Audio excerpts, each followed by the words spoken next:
السلام علیکم ورحمۃ اللہ وبرکاتہ۔ بہت ہی پیارے مسلمان بھائیوں اور بہنوں، بیٹوں اور بیٹیوں، میں غلام مصطفیٰ اپنے چینل پہ عام اسلام سے آپ سے مخاطب ہوں۔ درس قرآن کے سلسلہ میں آج کا ہمارا سبق سورۃ الانعام آیت نمبر 103 اور 104 پر مشتمل ہے۔ اعوذ باللہ من الشیطان الرجیم، بسم اللہ الرحمن الرحیم۔ لا تدرکہ الابصار وہو یدرک الابصار وہو اللطیف الخبیر۔ قد جاءکم بصائر من ربکم فمن ابصر فلنفسہ ومن عمی فعلیہا وما انا علیکم بحفیظ۔ ان آیت مبارکہ میں اللہ رب العالمین نے انسان کو یہ بتایا ہے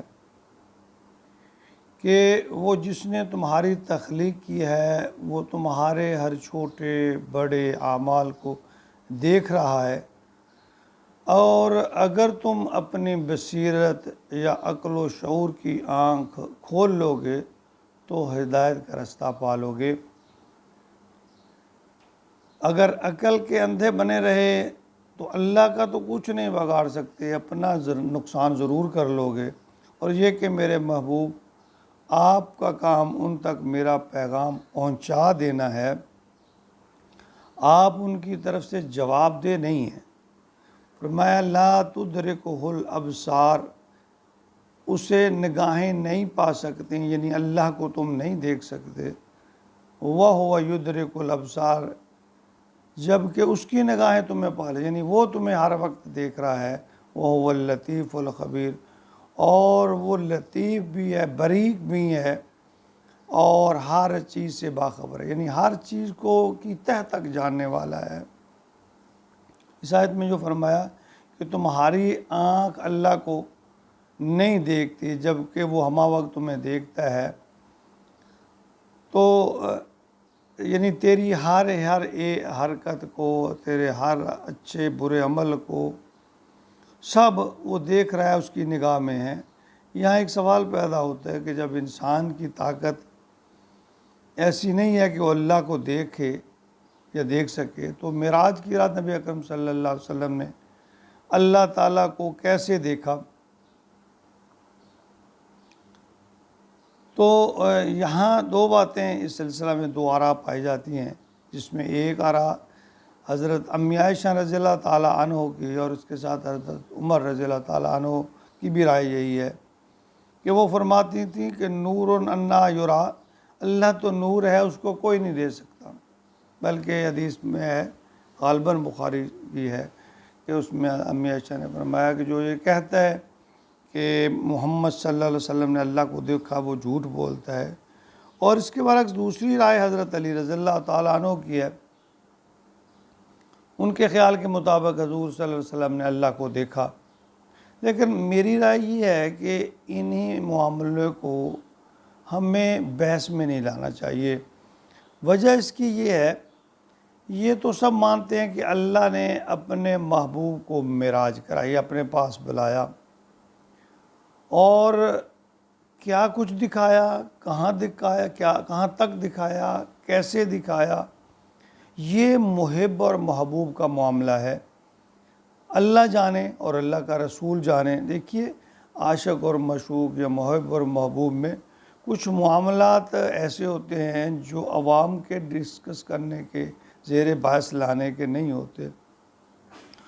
وہ ان کی باہمی معاملات جو ہے، ان کی ٹو میں جانا کوئی اتنی اچھی بات بھی نہیں ہے۔ پھر چلو کم از کم ہم یہ تو جانتے ہیں کہ اپنی انسانی مخلوقات میں صرف ایک شخصیت ایسی ہے جسے اللہ نے یہ اعزاز بخشا کہ انہیں دنیاوی زندگی میں ہی اپنے پاس بلایا، اپنا مہمان بنایا۔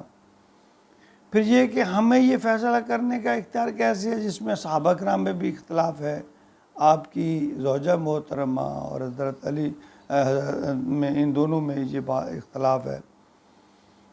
لیکن ہمارے جو کرنے کی بات ہے، جو سوچنے کی بات ہے کہ معراج کی رات اللہ تعالیٰ نے جو ہمیں تحفہ بھیجا، ہم اس کی کیا قدر کرتے ہیں۔ اللہ نے ہمارے لیے نماز کا تحفہ بھیجا کہ ہم اس کا اہتمام کرتے ہیں، اس پر عمل کرتے ہیں. اگر ہم اس پر عمل کر لیں تو وہی ہمارے لیے کافی ہے. اگلی آیت میں فرمایا قد جاءکم بصائر من ربکم، تمہارے پاس بس آ چکی بصیرت تمہارے رب کی طرف سے. فمن ابصر، اب دیکھیں اللہ فرما رہے ہیں کہ میں نے تمہیں سوچنے سمجھنے کے لیے قرآن پاک تمہارے پاس بھیج دیا. بصیرت کی چیز ہے، سمجھنے کی چیز ہے، اچھی چیز ہے. فمن ابصر فلنفسہ، بس جس نے اس کو حاصل کر لیا تو سمجھ لیں اس نے اپنے نفس کے لیے کیا. جو جہاں اس نے یعنی بنائی حاصل کر لی، فائدہ حاصل کر لیا تو اپنے نفس کے لیے، اپنے لیے کیا. ومن امیہ فعلیہ، اور جو کوئی اندھا بنا رہا، جس نے غور نہیں کیا اس پر، تو اس کے لیے وبال ہی وبال ہے. وما انا علیکم بحفیظ، اور میں تمہارے اوپر کوئی نگران نہیں ہوں. تو نبی پاک صلی اللہ علیہ وسلم کی زبانی یہ اللہ تعالیٰ فرما رہے ہیں کہ خبردار رہو، اللہ نے تمہارے پاس بصیرت یعنی قرآن پاک بھیج دیا ہے. اب جو اس پر عمل کرے گا، اس کو سمجھ لے گا، اس کو فائدہ ہے، اور جو نہیں کرے گا تو اس کا ہی نقصان ہے. تو میں تو اللہ کے نبی فرما رہے ہیں میں تمہارا نگران نہیں ہوں. یعنی جو لوگ چشم بصیرت سے کام لیں گے یقیناً وہ حق کو پا لیں گے، اور اس میں ان کا اپنا بھلا ہے. اگر انہوں نے بصیرت کی آنکھ پر ضد، ہٹ درمی اور تعصب کی پٹی باندھے رکھی تو اپنی آخرت برباد کر لیں گے، اللہ کا تو کچھ نہیں ہوگا. تو اس کا نقصان اس کی ذات کو جتنا ہوگا اسی کو ہوگا، خود ہی برباد ہوگا وہ. سورہ بنی اسرائیل میں اللہ تعالیٰ نے فرمایا من اہتدی فانما یہتدی لنفسہ ومن ضل فانما یضل علیہا، یعنی جس نے ہدایت پا لی، سیدھا راستے پر چل پڑا تو فائدہ اس کا اسی کو ہے، اور جو گمراہی پہ چڑھا بس وہی گمراہ ہوا، دوسروں کو اس کا کوئی نقصان یا فائدہ نہیں ہے.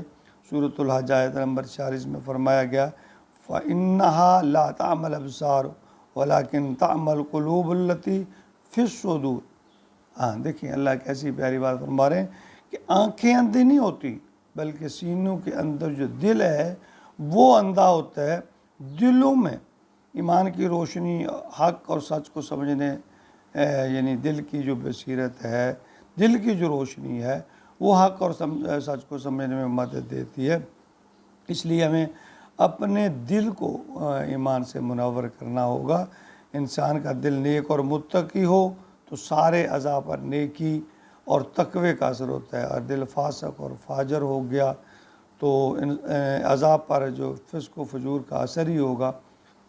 ابو ذر رضی اللہ تعالیٰ عنہ حدیث روایت کرتے ہیں، یہ بخاری اور مسلم دونوں میں ہے. فرمایا نبی اکرم صلی اللہ علیہ وسلم نے خبردار، انسان کے جسم میں ایک لوتھڑا ہے، اگر وہ درست ہے تو سارا جسم درست ہو جائے گا یا ہے، اگر وہ بگڑ جائے تو سارا جسم بگڑ جائے گا یا بگاڑ کا شکار ہو جائے گا. خبردار رہو، وہ لوتھڑا انسان کا دل ہے. تو ہمیں اپنے دل پر محنت کرنی ہے، دل کو ایمان سے مزین اور منور کرنا ہے تاکہ ہم اللہ کی بھیجی ہوئی بصیرت یعنی قرآن پاک کو سمجھ سکیں، عمل کر سکیں. اللہ رب العالمین ہماری مدد فرمائے، نصرت فرمائے اور ہمیں سرخرو کرے. آمین یا رب العالمین.